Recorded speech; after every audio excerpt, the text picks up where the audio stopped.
महायुती सरकारच्या स्थापनेनंतर मिरजेत भाजप कार्यकर्त्यांनी जल्लोष केला आहे। महाराष्ट्राचे मुख्यमंत्री म्हणून देवेंद्र फडणवीस यांनी तिसऱ्यांदा मुख्यमंत्री पदाची शपथ घेतली। तसेच त्यांच्यासोबत उपमुख्यमंत्री म्हणून अजितदादा पवार आणि माजी मुख्यमंत्री एकनाथजी शिंदे यांनी गुरुवारी शपथ घेतली। यानंतर मिरजेत भाजपच्या पदाधिकाऱ्यांनी फटाके वाजवून जल्लोष केला, तसेच पेढे भरवून आनंद व्यक्त केला।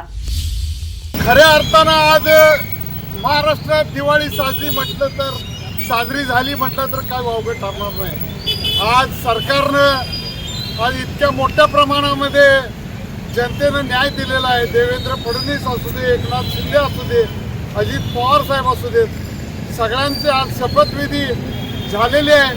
त्यासाठी सुरेश भाऊ खाडे यांच्या ऑफिससमोर आम्ही सर्व भारतीय जनता पार्टीचे सर्व पदाधिकारी व आमच्या मित्र पक्षाचे सर्व पदाधिकारी मिळून आम्ही जल्लोष साजरा करत आहे। अर्थानं आज संपूर्ण महाराष्ट्राच्या जनतेसाठी आज आनंदाचा दिवस आहे। संपूर्ण महाराष्ट्रातील लाडक्या बहिणींनी, लाडक्या भावांनी, लाडक्या शेतकरी बांधवांनी आज विक्रमी मताधिक्यानं महायुतीला जनमत दिलेलं आहे आणि आज नवीन मायबाप जनतेचं सरकार आज स्थापन होत आहे। देवेंद्र फडणवीस आज मुख्यमंत्री झालेले आहेत, तसेच एकनाथजी शिंदे तसेच अजितदादा पवार यांनी उपमुख्यमंत्रीपदाची शपथ घेतलेली आहे।